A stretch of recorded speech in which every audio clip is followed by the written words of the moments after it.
Jorge Presidente.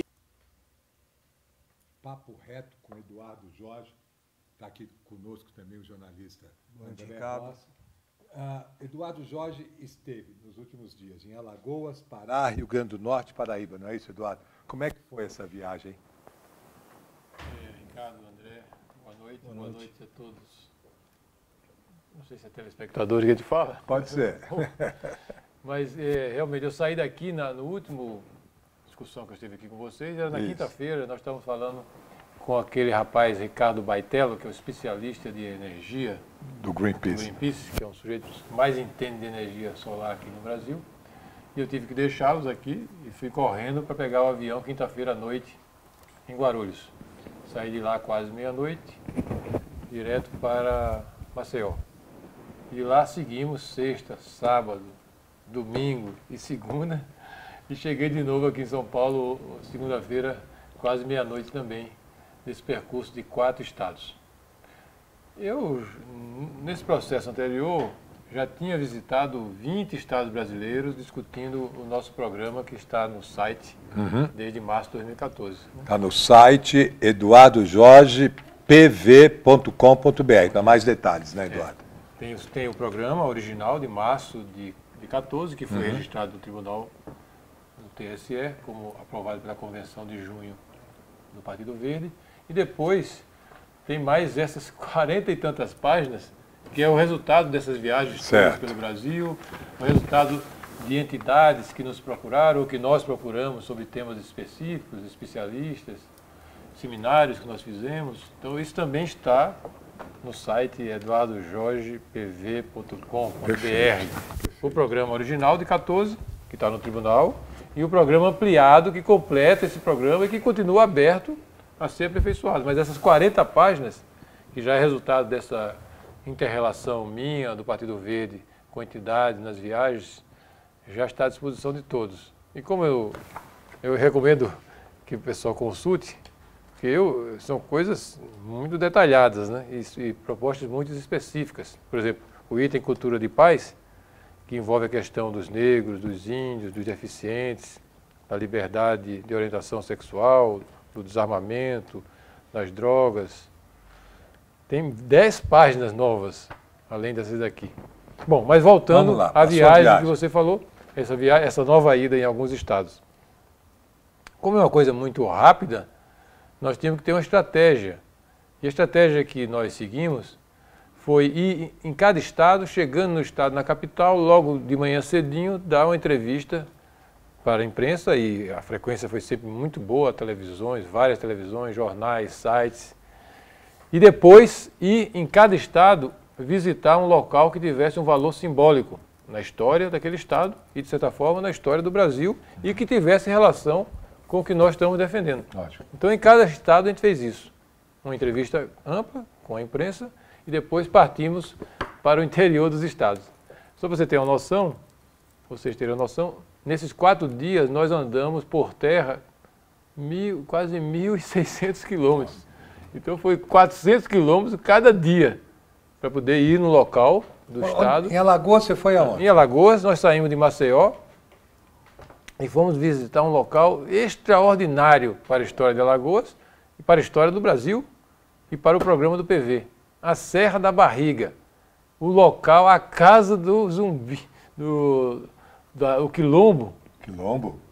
O Quilombo mais famoso do Brasil, que durou 100 anos de resistência, onde o zumbi resistiu durante o grupo dele, né, ele foi o último dos líderes, resistiu durante quase 100 anos. É uma coisa extraordinária, porque fica numa planície enorme de um rio chamado Mundaú, aquele que inclusive fez aquela enchente tremenda lá em Alagoas, em Pernambuco, em 2010, que desalojou centenas de pessoas. Então é aquela planície enorme do rio Mundaú, e no centro da planície, aquela formação rochosa que tem uma forma arredondada, por isso que chama Serra da Barriga, e lá que era, vamos dizer assim, o coração, o castelo decisivo do Quilombo de Palmares. E no Pará? E de lá você tem uma vista, vários pontos da montanha, chamadas atalaias, né? Eu fui visitar pelo menos 3 delas, que eram os locais onde os negros do Quilombo vigiavam todo aquele horizonte. de longe eles viam quem estava se aproximando, de ir lá, conseguiram resistir durante tanto tempo. Vi inclusive o desfiladeiro, que a lenda conta, que no final, quando do assalto dos bandeirantes paulistas, contratados pelos usineiros na época de Pernambuco e de Alagoas, conseguiram derrotar o quilombo e os líderes fugiram para aquele desfiladeiro. E dizem que desapareceram e nunca mais apareceram. Eu vi o desfiladeiro, é um desfiladeiro a pique e realmente fugir por ali só sendo pessoas de grande habilidade. Mas veja, primeiro, então isso tem um valor importantíssimo para mostrar de como os trabalhadores e o povo negro que veio escravizado durante muito tempo resistiu. É um ponto de hoje de visitação, todo final do ano tem uma grande visitação lá, são milhares e milhares de pessoas que vão lá, nesse local, e significa um registro do compromisso do Partido Verde contra qualquer tipo de discriminação, para continuar esse processo de incorporação que não se completou até hoje do povo negro que veio construir o Brasil escravizado nessa diáspora da África para o Brasil, que até hoje o Brasil deve muito a eles. Há sequelas ainda da escravidão que até hoje não foram superadas, porque as ideias que Joaquim Nabuco, esse grande pernambucano abolicionista, e que André Rebouças, que era o engenheiro negro, o engenheiro mais preparado que existia naquela época do Império, amigo do Dom Pedro II, quando houve a abolição, Joaquim Nabuco e André Rebouças prepararam todo um projeto de reforma agrária para acolher os trabalhadores negros que estavam saindo da senzala, da escravidão, e um processo de educação para elevar o nível de educação dos negros. A República, instalada, de certa forma, comandada por fazendeiros que ficaram descontentes com a abolição de São Paulo e do Rio de Janeiro, abandonou o programa de Joaquim Nabuco, esse grande pernambucano. Você que vive lá, sabe que Joaquim Nabuco não é um pernambucano, Joaquim Nabuco é o pernambucano, né? E André Rebouças, que é esse negro extraordinário, que era o maior engenheiro que tinha no Brasil naquela época, que acompanhou o Dom Pedro II no exílio e morreu no exílio, não mais voltou ao Brasil. O programa deles foi abandonado. Portanto, essa visita nossa lá tem esse valor simbólico que está aqui expresso, desse compromisso de que essas ideias, que já eram de Joaquim Nabuco e de André Rebouças, continuam atuais. Por isso que são importantes as cotas reparadoras, e nem que seja uma coisa provisória, mas até que haja um equilíbrio. Então, aliás, então, essa visita então, a Alagoas tem um valor extraordinário para Alagoas, mas tem um valor extraordinário para o Brasil. Lógico.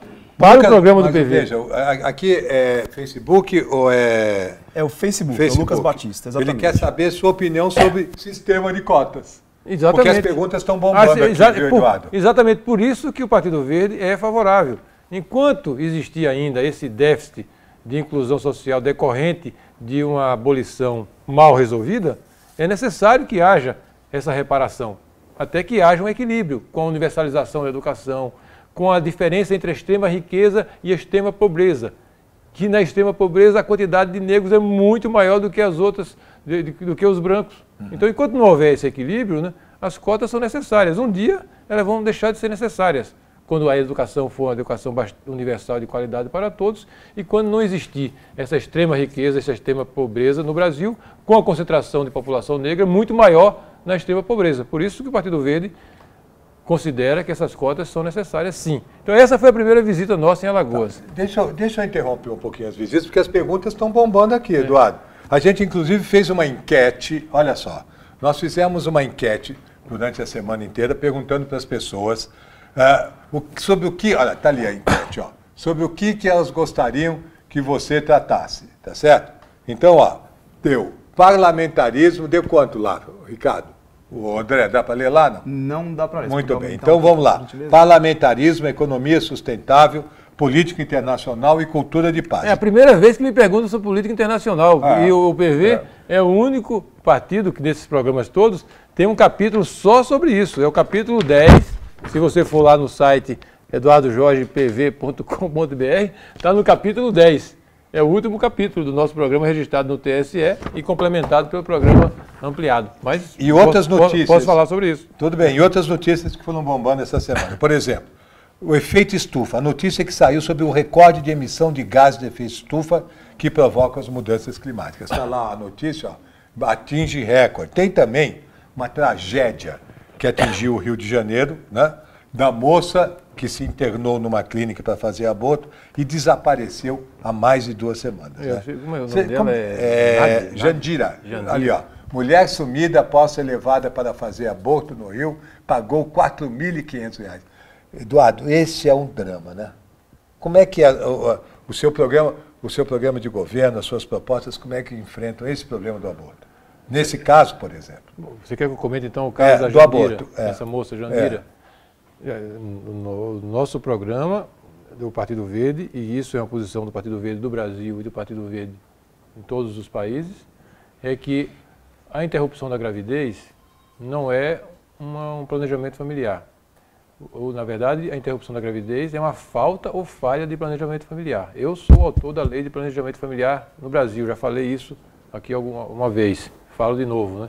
Então, sei que o que se precisa ter no Brasil é cada vez mais um planejamento familiar ampliado pelo Sistema Único de Saúde e cada vez mais abrangente. E também uma educação sexual, principalmente na escola média, para evitar a epidemia de gravidez precoce em crianças, meninas, jovens, meninas de 14, 15 anos. Então esse é o caminho que o Partido Verde e que eu como médico e como autor da lei de planejamento familiar defendo. Agora, nós não podemos ignorar que esse processo de expansão do planejamento familiar é uma coisa lenta e que continuam havendo interrupções de gravidez clandestinas e que sobre essas interrupções de gravidez clandestinas tem uma lei altamente reacionária, altamente cruel, altamente machista, que diz que essas 700, 800, 900 mil mulheres que fazem a interrupção da gravidez são criminosas. Essa é a lei do Brasil. Essa lei é uma lei machista, é uma lei cruel, é uma lei reacionária, que leva a acontecer casos como esse da moça Jandira.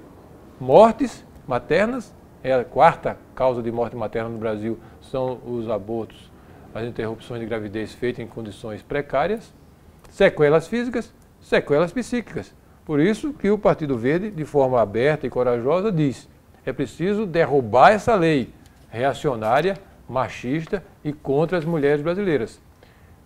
Quando isso acontecer, eu posso acolher no Sistema Único de Saúde a mulher que por algum motivo fez a interrupção da gravidez, algum motivo social, psicológico, pessoal, algum motivo grave.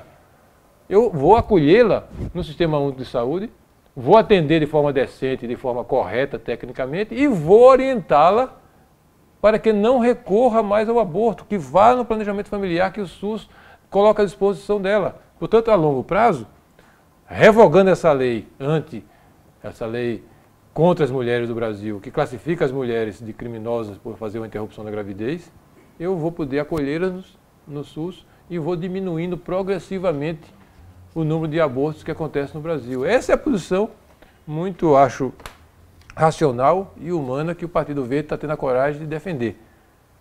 Você fazer de conta, como alguns candidatos fazem, que isso não é um problema, é gravíssimo.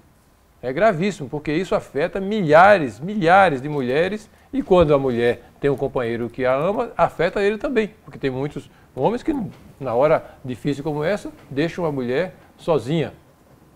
Não. Então, veja, né? Esse caso, então, da moça, que até hoje, do Rio de Janeiro, não está esclarecido, eu venho acompanhando. Há a suspeita de que ela foi morta mesmo. Não, a suspeita é que ela foi atendida numa clínica dessas clandestinas, com condições precaríssimas, e pode ter acontecido um acidente, mesmo porque, pelo que eu vi no jornal, ela já estava no 4º mês de gravidez, que é um risco muito maior, uma interrupção deve procurar ser feita sempre nos primeiros meses, primeiro, segundo, no máximo 10, 12 semanas. Ela já estava numa gestação mais avançada e pode ter havido uma complicação e ela está desaparecida. Veja, né? Até... Sumiram com a moça. Com a moça. Veja como esse caso, eu acho que não está tendo a repercussão forte que deveria ter na sociedade do Rio de Janeiro. Recentemente houve o caso daquele rapaz que desapareceu, Amarildo, né? Isso. Que foi um caso gravíssimo de violência policial e a mobilização no Rio de Janeiro foi intensa e justa e correta, cobrando das autoridades policiais, das autoridades da Prefeitura, do Governo do Estado, que dessem conta de onde estava o rapaz. E eu não vejo a mesma mobilização no Rio de Janeiro por causa do caso da Jandira. Por que não fazem a mesma pressão que fizeram no caso de Amarildo, muito justa, necessária, correta, que foi feita pela sociedade do Rio de Janeiro, pelos militantes, pela opinião pública, pelos jornais. No caso da Jandira, não é feito, porque é um caso semelhante. Então, se você olhar será que é o caso, novamente, de preconceito, porque ela morreu num aborto clandestino? É possível. Então as pessoas não fazem? Qual é a diferença de mobilização em relação a Amarildo e em relação a Jandira? Não sei. E tem uma curiosidade agora. Por que o Rio de Janeiro não está cobrando com muito mais intensidade que um caso grave como esse seja esclarecido? Olha, se você olhar ali, fecha a imagem aqui no Eduardo, por favor. Porque, curiosamente, aqui atrás, ó, se você olhar ali na televisão, você vai ver, nós temos aqui, é uma coleção de bonecas todas grávidas. Eu estou pondo elas de perfil aqui, porque é nossa homenagem à mulher grávida. Olha aqui, ó. As nossas bonecas, a nossa coleção de bonecas de mulheres grávidas. Tem mais lá em cima. Né? Tem muitas, são 62. Eduardo, vamos passar para essa coisa da... Mas ficou claro, né? Esse caso aqui é um caso gravíssimo. E as autoridades do Rio de Janeiro, eles estão devendo um esclarecimento. E eu digo, a própria opinião pública do Rio de Janeiro, os partidos políticos, inclusive o PV, por favor, PV do Rio de Janeiro, vamos atrás disso, vamos nos mobilizar. Esse caso é um caso gravíssimo que aconteceu com essa moça. Não pode ficar assim.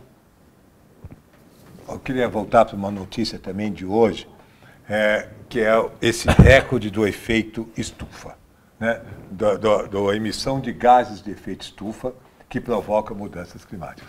É o recorde de todos os tempos. Está lá a notícia. Efeito estufa atinge recorde em 2013. Mais um recorde, né? Rapidamente. Mais um recorde, né? E agora? O PV tem insistido nisso aí. O PV está insistindo nisso, né? Eu fui secretário de Meio Ambiente por 8 anos em São Paulo, na cidade de São Paulo. Todo dia, praticamente, eu falava nisso. Ou na rádio, dentro do governo, em entidades. O aquecimento global, a crise climática, é a crise social, ambiental e econômica. Veja bem, a crise climática, o aquecimento global, não é uma crise ambiental, é econômica, social e ambiental e a mais grave de todas que a humanidade vai ter que enfrentar nesse século XXI. Ela afeta todas as políticas públicas, ela afeta a sobrevivência da nossa espécie, das outras espécies também, ameaçado com a nossa imprevidência, como o capitalismo e o socialismo se desenvolveram nos últimos 100 anos, porque é disso que se trata, o capitalismo e o socialismo não levarem em conta o respeito ao limite da natureza e estão colhendo, capitalismo e socialismo, a crise climática, o aquecimento global. E veja, né, as pessoas, as autoridades aqui no Brasil continuam, de certa forma, empurrando isso com a barriga, fazendo de conta que não é com elas. É impressionante. Eu vou contar um caso... A ficha não cai, eu vou contar um caso para você que é de Pernambuco, novamente falando de Pernambuco, que eu vi quando eu estava viajando uma vez de Recife para João Pessoa. Eu vi no rádio, tinha uma senhora ouvindo no rádio, né? E ela estava entrevistando uma autoridade lá da prefeitura de Recife. E o repórter perguntou, mas o doutor, e quando houver aqui esse tal do aquecimento global, dizem que vai subir o nível do mar, o que é que vai acontecer aqui em Recife? É a Veneza brasileira, né? Abaixo do nível do mar. A autoridade municipal ficou um pouquinho em silêncio e veio a resposta dele. Vamos esperar para ver. Essa irresponsabilidade das autoridades brasileiras. Vai ver nada, né? Eles não estão tratando isso de forma séria, porque isso exige mudança de hábitos. Mudanças de hábitos arraigadas em todos os estratos da população. Desde os estratos mais ricos até os estratos mais pobres da população vão ter que mudar hábitos. Hábitos de eficiência no uso da água, de economia no uso da água, hábitos de eficiência no uso da energia, mudança de hábitos no deslocamento, que a gente não pode continuar uma cidade, uma mobilidade totalmente dependente do petróleo, do diesel e da gasolina, que além de fazer aquecimento global, ainda envenena o pulmão e o coração das pessoas que moram na cidade. Nós vamos ter que ter uma mobilidade que seja mais pública, todo mundo concorda, mas não é suficiente. Tem que ser mais limpa também, porque os ônibus movidos a diesel, a petróleo, continuam envenenando o coração e o pulmão das pessoas que estão na cidade e causando aquecimento global. É preciso mudar hábitos alimentares, porque a forma de produzir carne, gado, porco e aves, causa muito aquecimento global. Então é preciso a gente transitar para uma alimentação mais baseada, que é mais saudável, né? Mais baseada numa alimentação vegetariana. Não é ser obrigado a ser vegetariana, você precisa diminuir um pouco esse consumo desses produtos ligados à carne, que são altamente produtores de gás de efeito estufa. Então tem mudança de hábitos. Você não pode mais admitir invasão de área de proteção ambiental em várzeas e córregos, que é a coisa mais comum que acontece nas cidades brasileiras. Avenida em cima de córrego, favela em cima de córrego, condomínio em cima de córrego, hospital em cima de córrego. E depois, quando vem a enchente, tem as consequências. Então, há muitas mudanças de hábitos, há uma reorganização da forma de produzir, de consumir, de viver, que as autoridades brasileiras estão empurrando com a barriga. Por quê? Porque eles só veem um palmo na frente do nariz dele, só veem os 4 anos do mandato dele. E como o aquecimento global vai vir, o agravamento vai vir a galope, né? Mas vai chegar mais grave ainda para os nossos netos e filhos, com certeza, eles vão dizendo, olha, não é comigo, porque eu só tenho esses 4 anos, vou tratar de outros problemas e quer se livrar disso daí. É uma questão para o Partido Verde, né? O enfrentamento ao aquecimento global. O Brasil assumir a sua responsabilidade perante o resto do mundo, na sua responsabilidade de diminuir as suas emissões e se preparar e ajudar outros países, como os países africanos também a se preparar, que nós temos uma dívida com a África, que nós temos que ajudá-los a se preparar para as mudanças climáticas. Essa é uma responsabilidade que o Brasil, que o governo brasileiro precisa assumir. Muitas vezes nos encontros internacionais, eu fui várias vezes representando a cidade de São Paulo, eu via o Brasil ficar numa posição reativa, né? Não quer assumir metas, não quer assumir obrigações, fica junto com a China e com a China, com a Rússia, com alguns países que são resistentes a ter qualquer atitude progressiva em relação a essa questão. Bom, então eu acho que esse recorde é mais um aviso. Os cientistas hoje, 99% estão dizendo à ONU, estão dizendo aos outros governos que o caso é grave. Tem 1% que não concorda. Isso é normal na ciência, a ciência nunca tem 100%, mas 90% de físicos, meteorologistas, biólogos, todos eles estão dizendo que é preciso tomar providências. Mudar a forma de produzir os alimentos, mudar a forma de usar a energia, mudar a forma, enfim, de viver para uma forma mais equilibrada. Não quer dizer que nós vamos viver pior. Pelo contrário, né? É um novo modo. É um novo modo, com mais qualidade de vida, onde a saúde das pessoas, a convivência e a preservação das outras, e o respeito às outras espécies, vão ter local. É realmente outra forma de viver. Eu gostaria de voltar um pouquinho para a enquete que nós fizemos aqui, tá certo?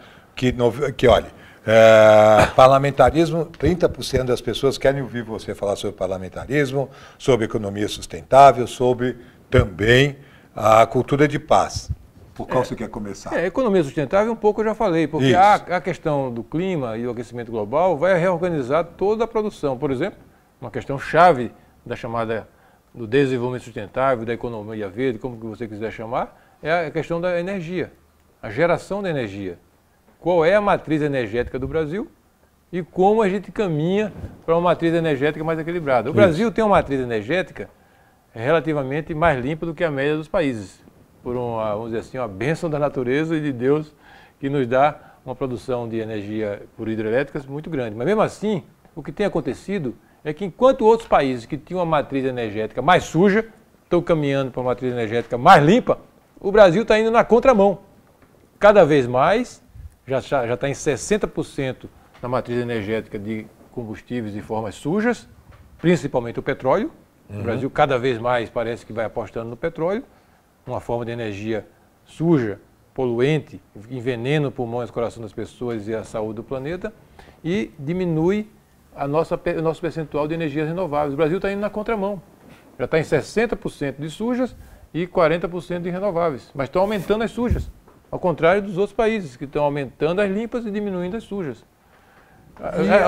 Quais são as limpas e as renováveis que a gente deve investir? A hidrelétrica, que é uma coisa renovável, mas tem um problema do impacto. Né? Então a gente tem que preservar, vamos dizer assim, o que já tem dessas grandes usinas que foram feitas, muitas delas sem respeitar licenças ambientais, porque foram feitas na época da ditadura. Essa usina de Belo Monte é um filhote tardio desse modelo da ditadura militar, né? De querer fazer grandes, gigantescas hidrelétricas, desrespeitando povos indígenas, camponeses, produtores rurais, com impacto tremendo na biodiversidade. Belo Monte provavelmente é o filho temporão e tardio dessas Tucuruís, Itaipu, que a ditadura implantou. Bom, mas já tem e vão ficar. Mas eu não posso continuar acreditando que vou ter muita chance mais de implantar grandes usinas. Na Amazônia, o Partido Verde não acha que a Amazônia há espaço para mais outras grandes usinas. Já basta esse trauma, essa cicatriz de Belo Monte. Portanto, nós vamos ter que investir mais em quê?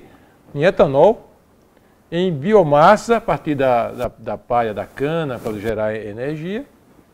Na energia eólica, que o Brasil começou a andar um pouco agora, atrasado, mas começou. E na energia solar. A energia solar que o Brasil, sabe quantos por cento da matriz energética nossa é solar? 0,01. 0,01. Enquanto outros países como a China, os Estados Unidos e a Alemanha estão investindo pesado, pesquisa, produção na energia solar, o Brasil, que é o país mais abençoado de energia solar do mundo, 0,01. Então a gente tem essa questão do desenvolvimento sustentável, uma das questões chaves é essa. A energia, não só a produção da energia mais limpa, mas o uso mais eficiente, mais econômico. Equipamentos nossos brasileiros ainda são muito atrasados, não economizam energia. Nós temos chuveiro elétrico, que é um desperdício de energia absurdo, e que já existe tecnologia nacional completamente dominada por empresas nacionais para fazer o aquecimento da água pelo sol. O Brasil, nessa área da energia fotovoltaica chamada solar, é atrasado. Mas na área de produzir aquecimento solar da água, o Brasil domina completamente. As empresas brasileiras nacionais dominam completamente. No entanto, não há incentivo para substituir o chuveiro elétrico, que é um grande consumidor de energia, pelo aquecimento solar. Eduardo, portanto, tem um espaço para o desenvolvimento sustentável. A gente está chegando atrasado, mas se o Brasil acelerar o passo, ele pode alcançar os outros. Inclusive, quem é a pessoa aqui? Inclusive, a gente está insistindo, né, nós do PV, junto com o Greenpeace e junto com o Comitê pelo Fim das Usinas Nucleares, que são usinas muito perigosas aqui no Brasil, nós estamos insistindo que o Brasil abandone esse convênio com a Alemanha para produzir energia nuclear, que é outra herança da ditadura. Isso. Foi da época do general Geisel, está com 40 anos desse acordo Brasil-Alemanha para produzir energia a partir do nuclear, e só produz 1,9 pífios e perigosos ali no litoral do Rio de Janeiro.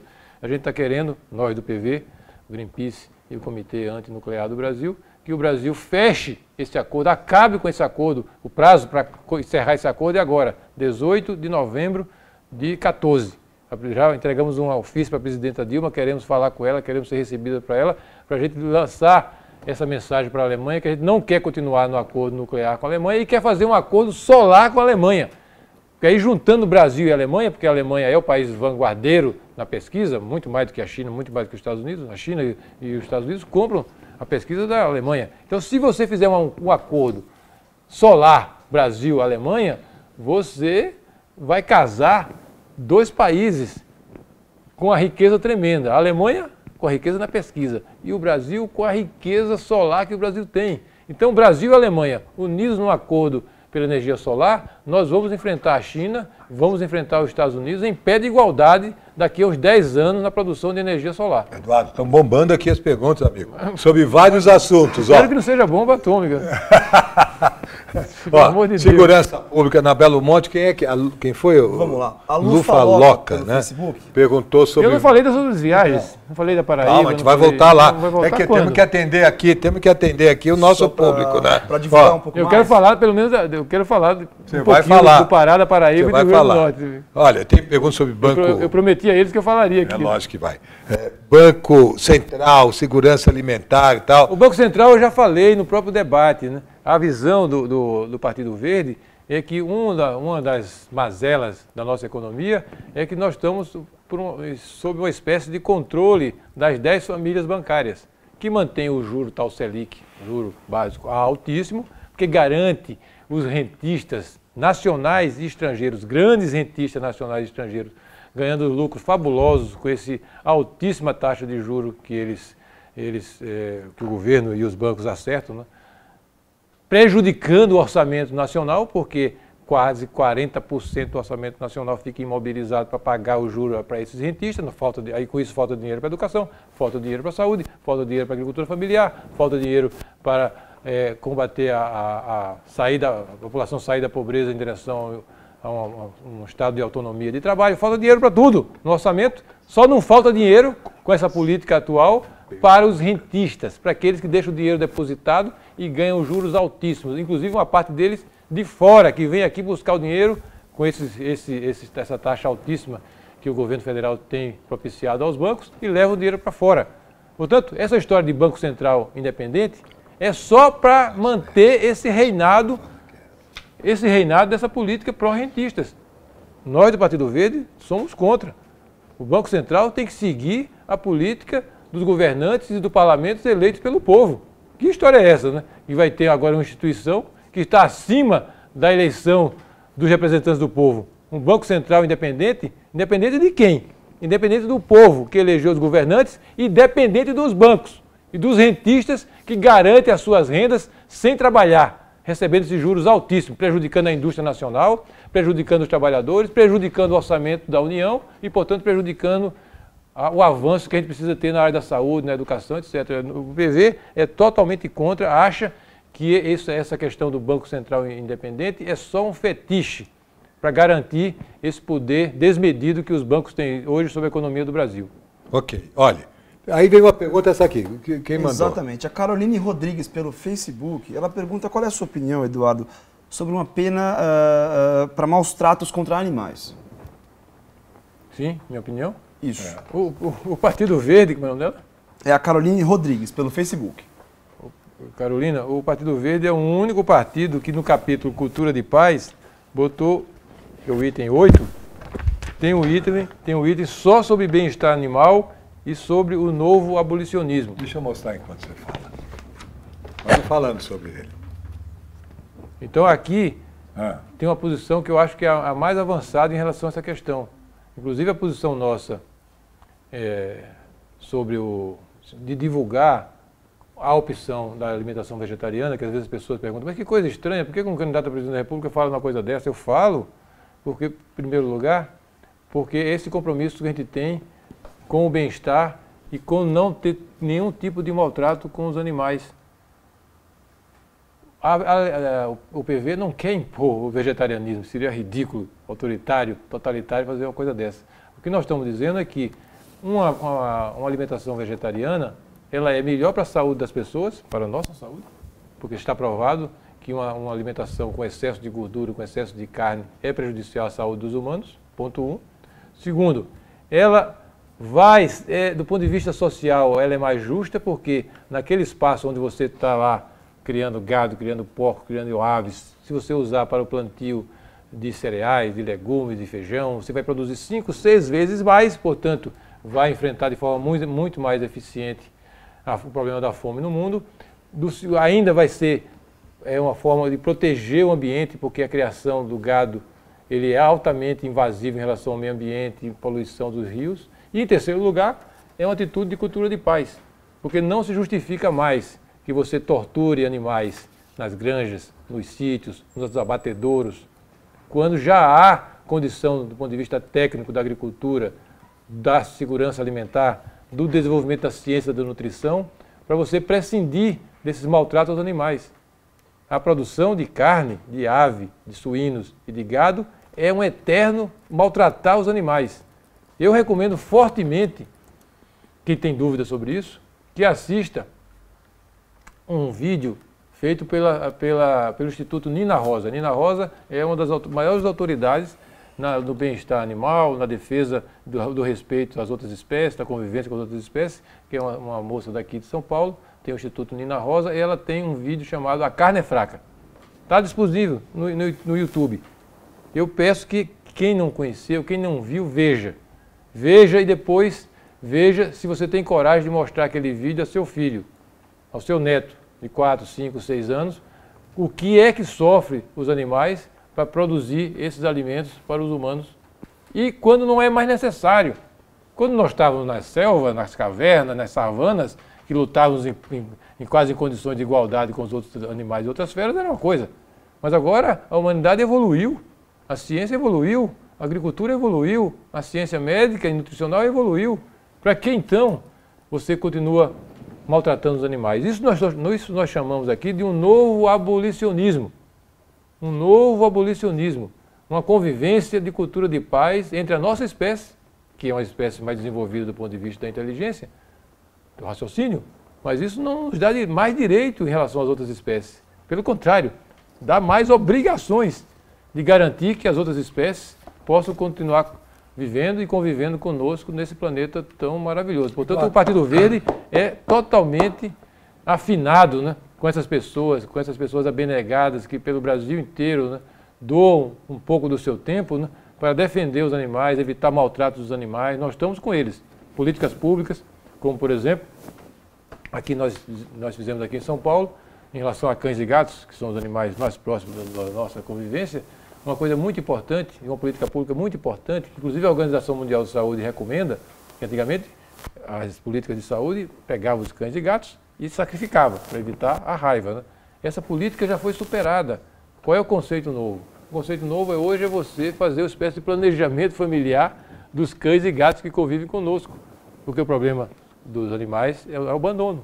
Ninhadas não queridas, não desejadas, que são abandonadas. Então, uma coisa muito importante, uma política de saúde e ao mesmo tempo de proteção aos animais, é em cada cidade ter uma política de planejamento familiar dos animais, ou seja, disponibilizar castração para as fêmeas e machos, gatos e cães, para só ter as ninhadas que realmente eu quero ter. Isso diminui o abandono dos animais, diminui essa questão de sacrifício de animais, é uma coisa simples, humana, que basta você querer para se organizar para acabar com um dos focos de maltrato aos animais, esses mais amigos nossos, os cães e os gatos, que são sacrificados por uma orientação de defesa da saúde pública, né? É uma coisa que já foi superada. Esse é um conceito antigo de saúde pública que pode, com essa nova forma de olhar, essa política abolicionista, né, tratar de forma diferente e evitar esse tipo de maltrato, porque é um maltrato, sim, essa forma como a saúde pública tratava os cães e gatos aqui no Brasil. Eduardo, no seu programa, que foi ao ar hoje à noite, no horário gratuito, você mostra como é que é feita a reciclagem, enfim, como é que você trata o lixo na sua casa.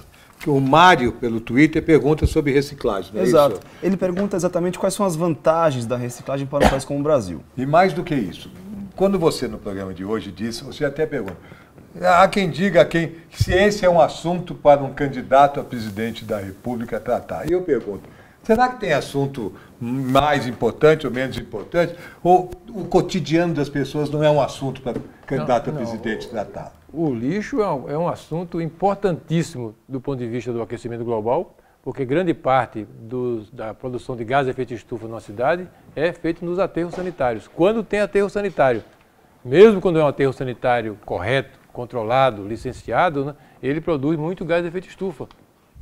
Porque produz o metano, que é 23 vezes mais gás de efeito de estufa do que o CO2 que sai dos veículos. Exatamente. Então, essa é a questão dos lixos, do ponto de vista do aquecimento global, que é o problema econômico, social e ambiental mais grave, já seria importância suficiente para as autoridades, para todos nós, dona de casa, empresário, comerciante, qualquer um de nós, se preocupar com isso.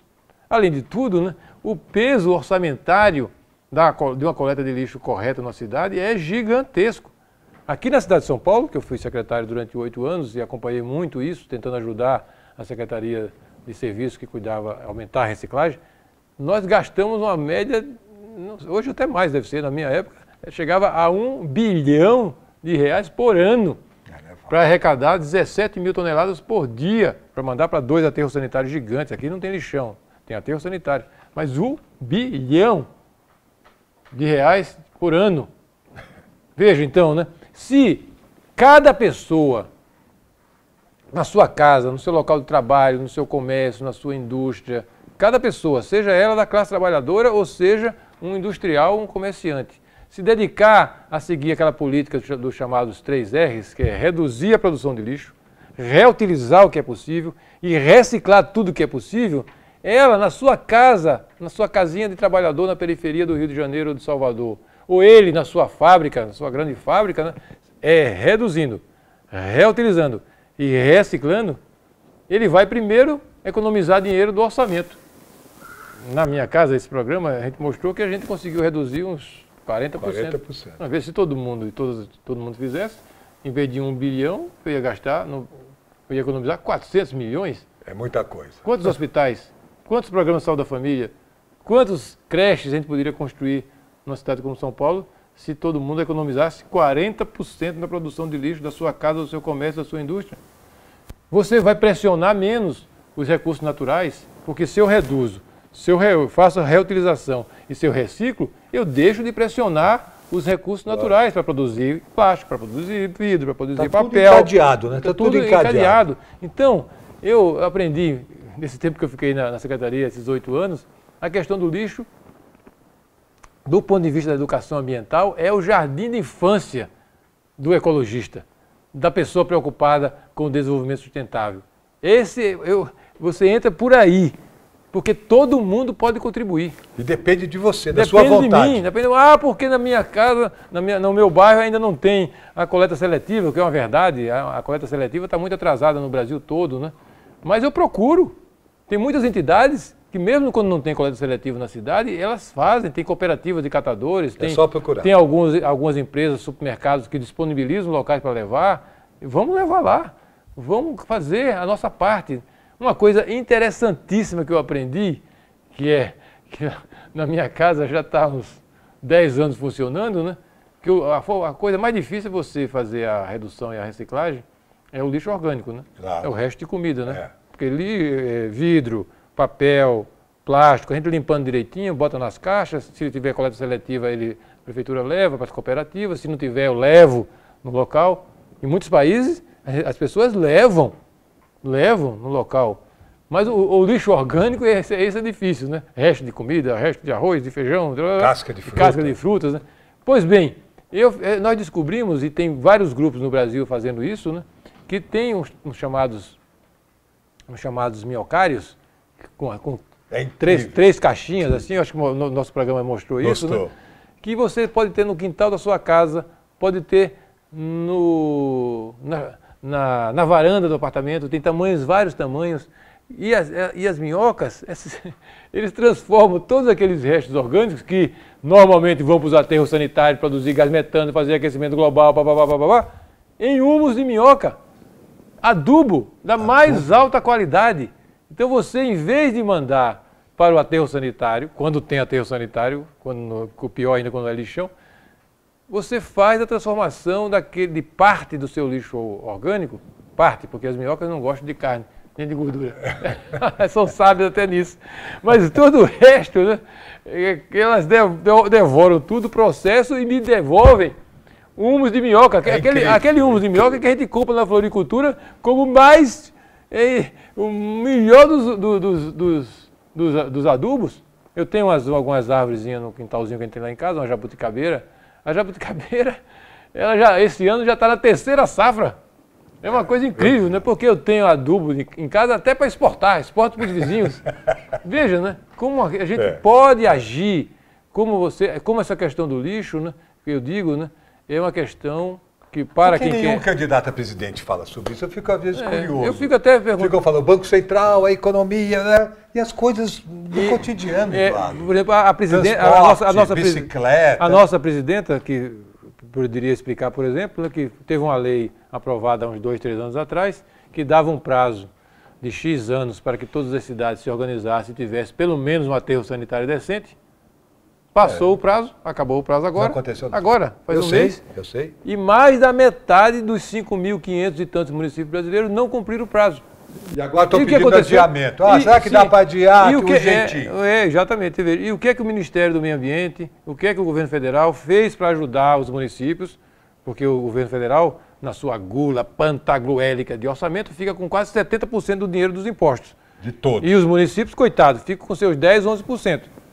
Então, o governo federal, com sua fome pantagruélica, com sua concentração de recursos, o que é que fez para ajudar os municípios a cumprir o prazo de ter os aterros decentes implantados? nada, ou quase nada. E agora estamos nessa situação. Tem uma lei, metade dos municípios não cumpriram, o que vai acontecer com os prefeitos? Vão ser processados? Vai dar. O Ministério Público vai... Porque dá cadeia, inclusive, isso dá cadeia. O Ministério Público vai processar esses municípios? Vejam, né? Isso é claro que é um assunto importantíssimo para o país. Sem dúvida. Agora, eu queria voltar aqui para a nossa enquete de resultados. Teve gente aí que falou sobre parlamentarismo. Vamos lá. Como é que é? Vamos lá. Rede sobre parlamentarismo. Né? 30% de segunda enquete diz que quer ouvir sobre esse tema. E aí eu coloco mais um tema sobre o sistema político, sobre voto distrital. Né? Qual é a sua opinião sobre isso e do Partido Verde parlamentarismo também? E voto distrital. Exatamente. Meus amigos... Quem que perguntou, hein? Vamos lá. Parlamentarismo foi a Thaís Lemes e voto distrital foi o Nelson Amorim. Pelo Face? Pelo Facebook ambos. Esse é o capítulo 2. Tá tudo aí, né? O Partido Verde acha tão importante você aperfeiçoar a democracia representativa no Brasil, que é logo o capítulo 2. E o nosso capítulo 2, ele tem 3 grandes propostas. O retorno do debate do parlamentarismo no Brasil, porque a gente acha que o parlamentarismo é um modelo mais colegiado, mais dividido do que o presidencialismo imperial hoje. O voto distrital misto, tipo alemão, que é um voto que vai baratear as campanhas, que vai aproximar os políticos eleitos da população, é a reforma, segundo ponto da nossa reforma política. E o terceiro é o voto facultativo, porque o voto obrigatório hoje virou um voto de manada, de rebanho. O sujeito vai votar de última hora porque o outro está lá, o candidato X está na frente da pesquisa, porque de última hora pega um santinho com aquele nome. O voto obrigatório hoje no Brasil é um voto muito despolitizado. O voto facultativo, para nós, é um voto da liberdade. Eu vou votar porque eu quero, porque eu conheço o programa, porque eu quero participar, quero apoiar aquele partido, aquele programa. Então, parlamentarismo, voto distrital misto e voto facultativo. Esse é o roteiro da reforma política para reforçar a democracia no Brasil. E na base, o financiamento da campanha proibindo a doação de empresas, porque hoje as empresas financiam os políticos e depois esse político vira o despachante deles. Então, precisa acabar com essa história. Então, são os 4 pontos: parlamentarismo, voto distrital misto, voto facultativo e campanhas sem empresas financiar os políticos, como é hoje no Brasil. O parlamentarismo, especificamente, por que a gente acha tão importante, amigos? Porque o presidencialismo imperial, ele cria uma espécie de pai da pátria, ou mãe da pátria, no caso agora, né? Tem um pai da pátria que ele encarnou tanto que é o pai da pátria que quer voltar. Diz que vai voltar em 2018, está ameaçando voltar em 2018. Então, esse presidencialismo imperial concentra na mão de um presidente que é uma espécie de reizinho eleito de 4 em 4 anos, quase 70% dos recursos nacionais de todos os tributos, que é 30% do PIB brasileiro, não é pouca coisa, na mão desse sujeito, desse reizinho, desse presidencialismo imperial. Isso deixa o Congresso e os parlamentares, os partidos acoelhados, desmoralizados, humilhados, vivendo de sobras do orçamento que cai da mesa do presidente, e esses parlamentares, esses deputados federais, esses senadores, vão lá catar aqueles restos, aquelas migalhas, para fazer uma emendinha para consertar a estrada do município, para uma emendinha para socorrer uma Santa Casa, quando ele devia estar pensando em estratégias muito maiores do país e deixar essas questões específicas para serem resolvidas pelo município, com recursos municipais. Você fala em mais Brasil e menos Brasília, não é isso? Esse é outro assunto. Mas então o parlamentarismo, né, obriga os partidos políticos a serem mais sérios, né? Eles, os parlamentares, os partidos políticos, vão ser eleitos e vão montar o governo de acordo com o programa majoritário que ganhou. Se esse governo montado a partir do programa vitorioso no parlamento não der certo, não tem essa história de ficar 4 anos atormentando, sacrificando o Brasil. No parlamentarismo, se aquele executivo montado a partir do parlamento não está indo bem, não está, por exemplo, um PIB zero negativo como esse governo acaba na hora. Suspende e convoca outra eleição. Sem crise, sem revolução, sem ruptura. Não tem nenhum problema. Não deu certo o governo, vai ter outro governo. O parlamentarismo permite isso, mudar essa rota, e aqui não. Se a gente elege um sujeito, a gente errou ao eleger aquele sujeito, mas tem que aguentar ele os 4 anos. Então o parlamentarismo é um regime mais de colegiado, ele fortalece e enraiza os partidos políticos vão ser cada vez mais sérios, mais programáticos, mais respaldados, porque eles vão governar de verdade, não é como agora, que vivem de migalhas, de clientelismo, do que sobra, do que consegue arrancar e chantagear o governo do presidente para poder ter um pouquinho mais de verba para ele. Vivem disso, né? Não, agora eles vão ter que governar o país sim. E se não der certo, o mandato deles acaba. Acaba também do deputado. Se não der certo, o deputado não tem 4 anos de mandato garantido, não. Vai ter outra eleição, e nem senador 8 anos. Vai ter outra eleição e outro programa, outro governo pode ser montado. Isso é o parlamentarismo. Todos os países do mundo que têm tradição democrática, quase todos, são parlamentaristas. Pode ver. Inglaterra, Suécia, Dinamarca, Alemanha, esses países que têm uma tradição de democracia mais antiga, né, são parlamentaristas. Os Estados Unidos é uma exceção, esses países latino-americanos, inclusive o Brasil, são exceções, mas os países com democracia mais consolidada, com mais tradição, são parlamentaristas.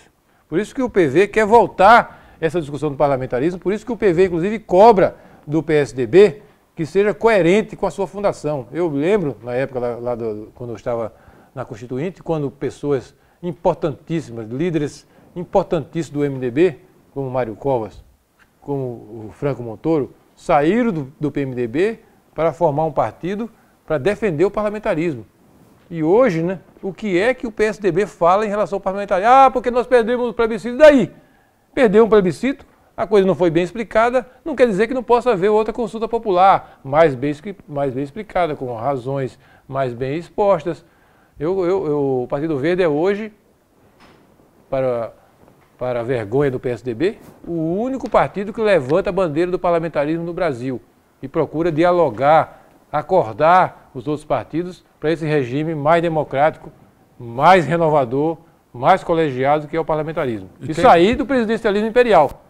Tem muita pergunta aqui sobre segurança pública. Vamos lá, segurança pública. A Mônica primeiro pergunta quais são suas propostas, de maneira geral, para a segurança pública. E outro também, outro usuário engraçado, Descendo o Verbo é o nome dele, ele pergunta se você é a favor da redução da maioridade penal para crimes hediondos. Eu não sou a favor da redução da maioridade penal. Isso aí é um bode expiatório que inventaram, porque o Brasil, que vive uma epidemia de violência, de criminalidade, de cultura da violência, inventa bodes expiatórios para poder dizer que resolvendo esse problema está tudo resolvido. Então esse é o típico bode expiatório. Só 1,9% dos crimes no Brasil são praticados por essa faixa de idade abaixo de 18 anos. A maioria deles são crimes sem nenhuma violência, furtos, pequenos furtos.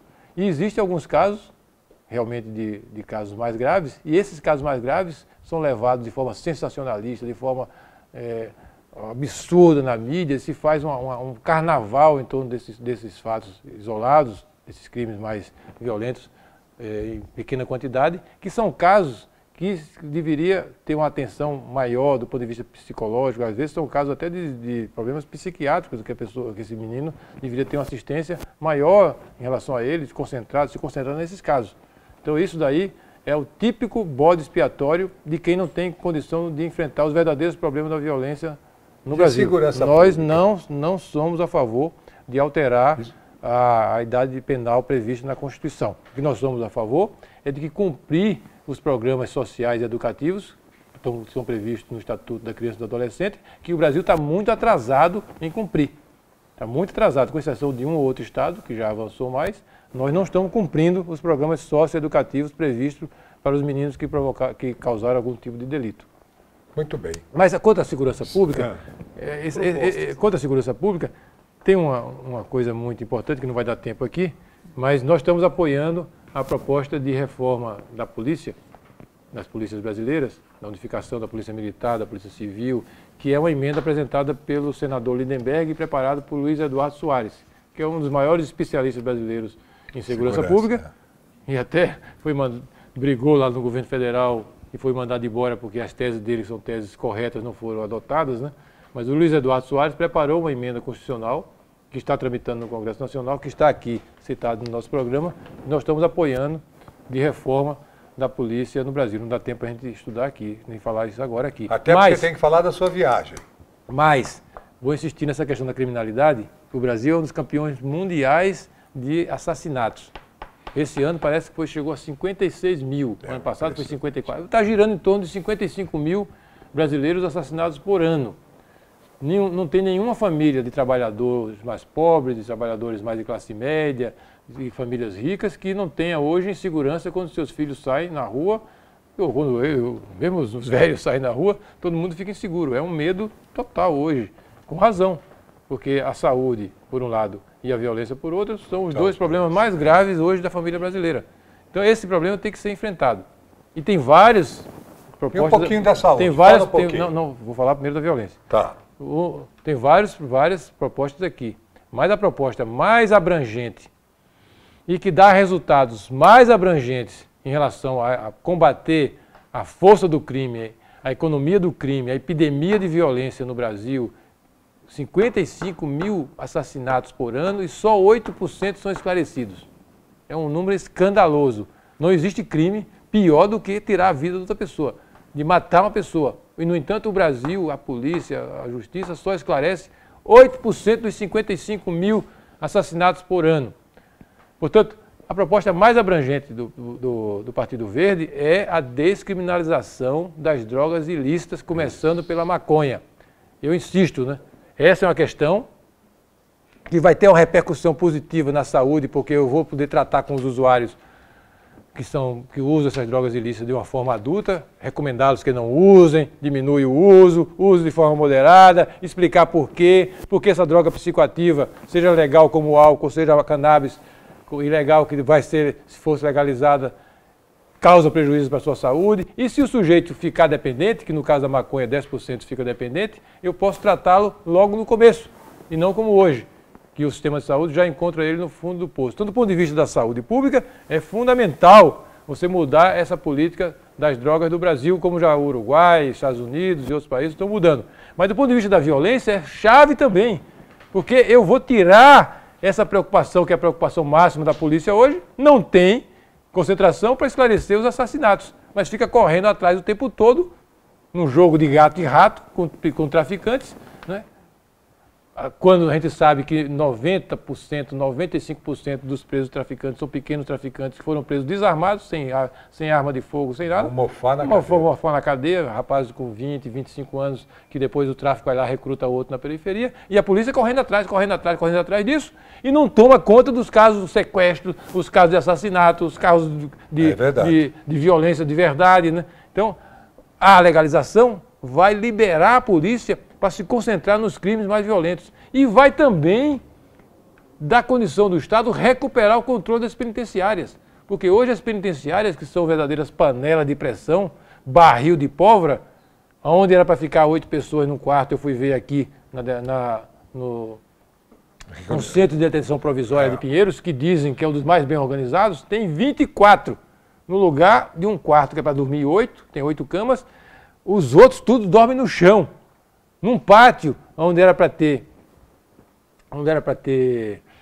100 pessoas para tomar banho de sol, tem 500, 600. Então, e grande parte disso, pelo menos um terço, são esses pequenos traficantes que estão lá mofando. Então eu vou também, com a legalização, a regulação, eu vou esvaziar essa panela de pressão e o Estado vai voltar a controlar a penitenciária, porque tem gente que merece e precisa ficar preso. Não é para ser tratado com violência nem barbárie lá dentro, mas precisa cumprir a pena dele. E a droga está por trás de tudo aí, isso. Eu esvaziando essa massa enorme de jovens que estão lá, porque são pequenos traficantes, eu vou tirar esse exército à disposição deles e eu, Estado, eu, governo, vou poder me concentrar nos presos realmente violentos. Controlar, não para fazer violência, que prisão não é vingança, mas porque ele tem que cumprir a pena dele.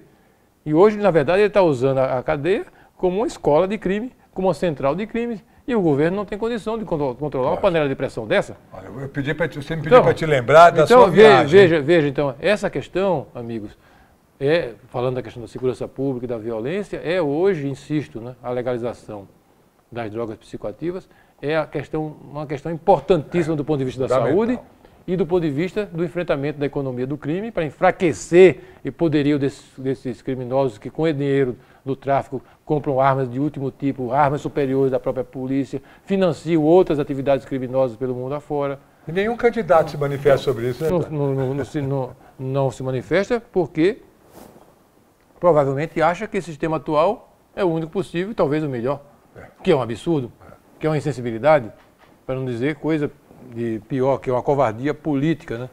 De não querer mexer nisso, porque como existe na opinião pública dificuldade de entender esse processo, que realmente é uma coisa complexa, toda a família tem medo que seu menino, sua menina fique dependendo da droga A, B ou C, todos nós temos. Então, o povo fica apavorado com isso, né? Então, você tem que explicar como a forma mais inteligente de combater o tráfico pode ser efetivada no Brasil. E que essa forma atual não está dando certo. Mas as autoridades sanitárias, as autoridades da República, né, não têm coragem de explicar isso ao povo. E se for mal entendido, o povo votar contra mim? Achar que você é a favor da maconha. Eu sou médico de saúde pública, não sou a favor que use cigarro, não sou a favor que use o álcool, não sou você a favor que use a maconha. Claro que eu não sou. Mas eu quero conversar com as pessoas de forma adulta. Lógico. Explicar ao usuário, né, por que não deve usar, por que deve usar da forma mais moderada possível. E se ele ficar dependente, o sistema de saúde quer socorrê-lo. É uma coisa racional, é uma coisa de massa cinzenta. Agora, Eduardo, você foi... fez viagens. Porque você prometeu, não dá tempo sim. Porque você prometeu às pessoas que ia falar. Agora, um candidato que promete faz. Então, por favor, vamos falar do Pará, Rio Grande do Norte e Paraíba. Eu vou falar rapidamente, porque o nosso tempo já esgotou, e a paciência de vocês que estão nos ouvindo, acho que também. Mas eu prometi isso e tinha que falar. Lá no Pará, nós descemos em Belém, chegamos lá às 2 horas da manhã, às 4h30 da manhã, saímos para uma viagem de quase 4 horas, a 300 quilômetros de Belém, fomos a cidade chamada Bragança. Qual é o significado simbólico que eu disse que a gente teve em cada viagem dessa? Um significado simbólico. Porque Bragança foi a primeira cidade do Pará, mais velha do que Belém. Tem prédios muito antigos, muito interessantes.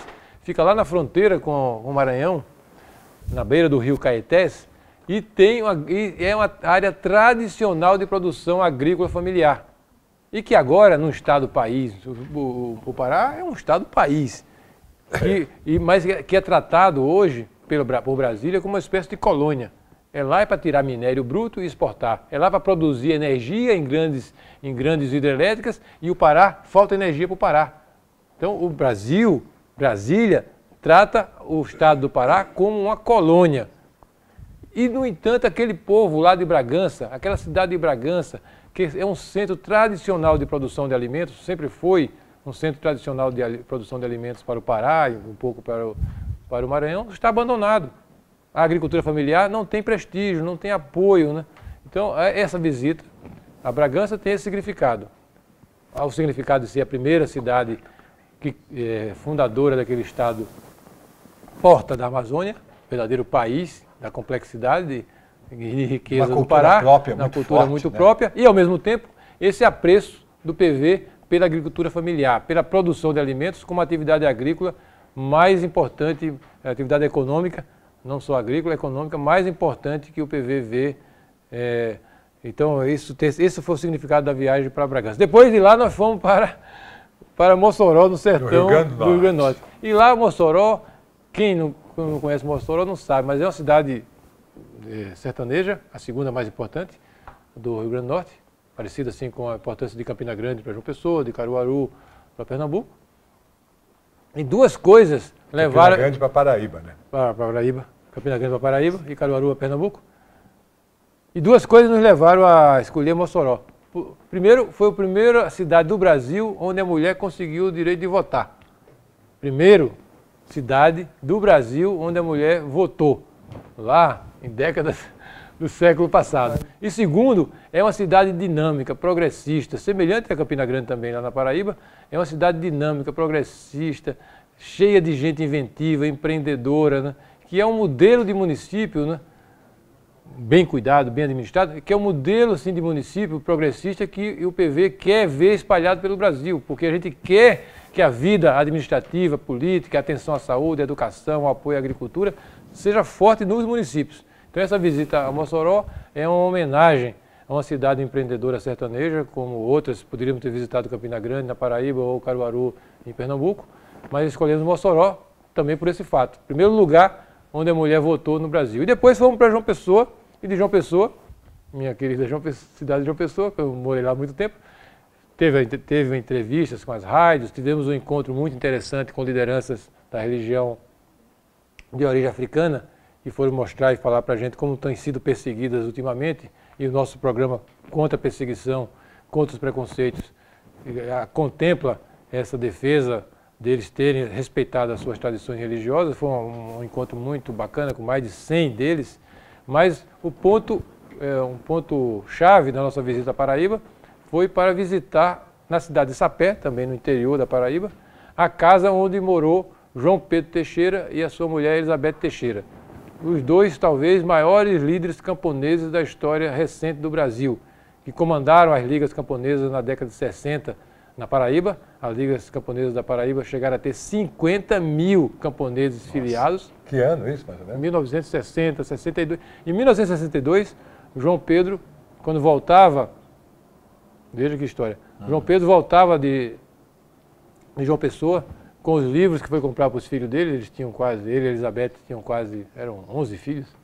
É o filme feito por aquele cineasta famosíssimo, Eduardo Coutinho, Cabra Marcado para Morrer.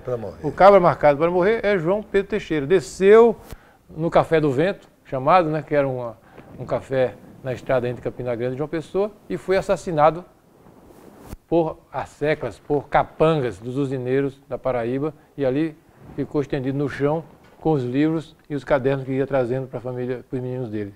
Então, a casa onde João Pedro Teixeira e Elizabeth moraram, eles eram pequenos proprietários, tinham a casa deles, e hoje virou uma espécie de memorial desses camponeses lutadores pela reforma agrária, pela agricultura familiar no Brasil.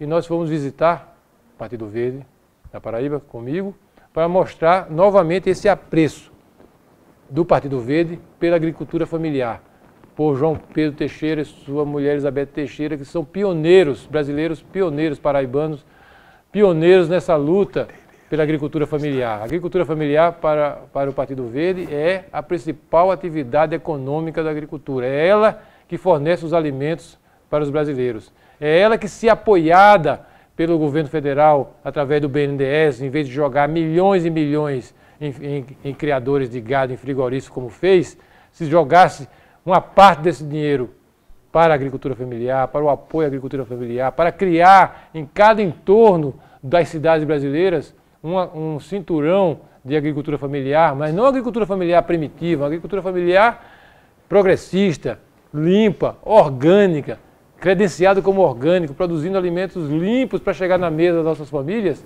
Essa é uma das atividades mais importantes do desenvolvimento brasileiro sustentável.